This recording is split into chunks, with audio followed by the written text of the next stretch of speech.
تو شیخ صاحب شک تو نہیں ہے کسی کو بھی کہ بھئی قرآن اور سنت کے مطابق ہم لوگ چل رہے ہیں، مگر یہ جو فرق آتا ہے، یہ جب جو بھی آپ مولانا کو فالو کر رہے ہیں یا جو بھی شیخ کو فالو کر رہے ہیں، تو یہ فرق کیوں آتا ہے؟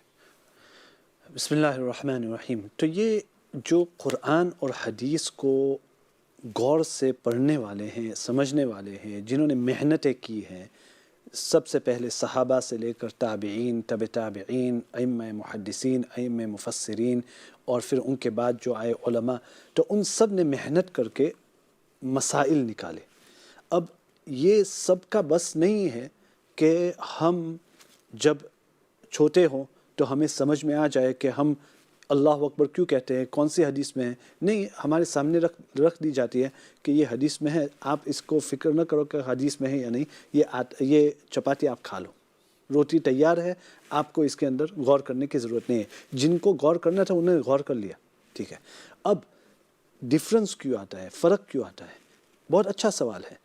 تو ایک حدیث میں آپ کو سناؤں جس کے اندر حضور صلی اللہ علیہ وسلم نے صحابہ سے کہا کہ سب کو اب بنو قریظہ جانا ہے، جو یہود کا ایک قلعہ تھا وہاں پہنچنا ہے، اور صحابہ سے یہ کہا کہ کوئی عصر کی نماز نہ پڑھے بلکہ بنو قریظہ میں، کوئی عصر کی نماز نہ پڑھے بلکہ بنو قریظہ میں. اب سب صحابہ نکل گئے مدینہ سے، بنو قریظہ کو جا رہے ہیں، اور مغرب کا وقت آ گیا. بعض صحابہ وہاں پہنچ گئے، انہوں نے بنو قریظہ میں نماز پڑھی، لیکن بعض صحابہ ابھی راستے میں تھے. تو اب وہ رک گئے، اور اس جماعت میں سے بعض نے کہا کہ ہم یہاں نماز پڑھ لیں اس لیے کہ نماز کا وقت ختم ہو رہا ہے، اور بعض صحابہ نے کہا نہیں نہیں نہیں، حضور صلی اللہ علیہ وسلم نے کہا کہ ہم نماز نہ پڑھے بلکہ کہاں، چاہے وقت چلا جائے یا نہ چلا جائے، مغرب کے وقت کے اندر ہم عصر وہاں پڑھیں گے.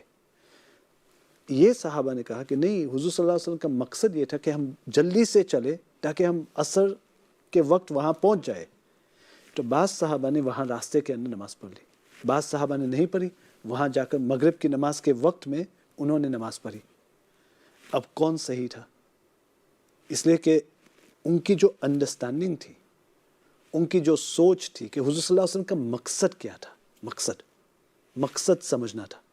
تو بعض صحابہ بعد میں جب حضور صلی اللہ علیہ وسلم آئے تو حضور صلی اللہ علیہ وسلم سے انہوں نے بات رکھی کہ ہم جا رہے تھے اور ہم تو دیر سے پہنچے. تو بعض نے تو یہاں نماز پڑھ لی اس لیے کہ آپ نے کہا تھا کہ کوئی نماز نہ پڑھے بلکہ بنو قریظہ میں. تو ہم نے تو یہ سمجھا کہ ہمیں جلدی پہنچنا ہے، ہم جلدی نہیں پہنچ سکے، اس لیے ہم نے یہاں نماز پڑھ لی.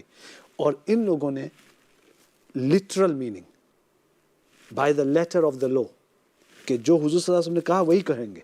تو جس طرح کہ آج کل وہ کہتے ہیں قرآن و سنہ، وہ بس لیٹر آف دا لو، ہم وہاں جا کر ہی نماز پڑھیں گے، چاہے عصر کا وقت چلا جائے یا نہ چلا جائے، ہم وہاں نماز پڑھیں گے.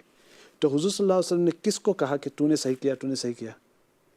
دونوں میں سے کسی کو مت کہا، کسی کو ڈانٹا بھی نہیں. انہوں نے کہا ٹھیک ہے، یعنی انہوں نے بھی صحیح کیا اور انہوں نے بھی صحیح کیا. یہ حدیث بہت ہی بڑی پرنسپل ہے، ایک قاعدہ کلیہ ہے قرآن اور حدیث سمجھنے میں.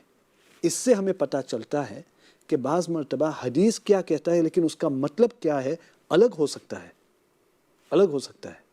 مثال کے طور پر ایک مثال آپ کو دوں کہ بعض علماء کہتے ہیں کہ جب ہم نماز پڑھیں تو سورہ فاتحہ کا پڑھنا ضروری ہے سب کو، چاہے آپ امام کے پیچھے ہو یا امام کے پیچھے نہ ہو.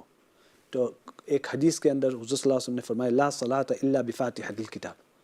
صحیح حدیث بخاری مسلم سب کتابوں کے اندر موجود ہے کہ کوئی نماز نہیں ہے سورہ فاتحہ کے بغیر.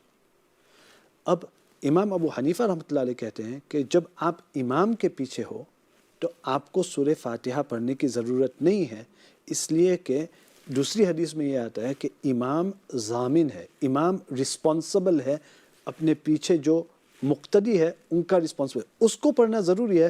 اس نے پڑھ لیا تو وہ سب کی طرف سے اس نے پڑھ لیا. تو یہ ان کی انڈرسٹینڈنگ ہے. اور امام شافعی رحمۃ اللہ علیہ اور دوسرے ائمہ کہتے ہیں کہ نہیں، چاہے امام ہو یا نہ ہو آپ کو پڑھنا ضروری ہے.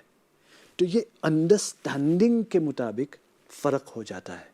لیکن اس کا مطلب یہ نہیں کہ یہ غلط ہے اور یہ صحیح ہے، بس یہ انڈرسٹینڈنگ ہے.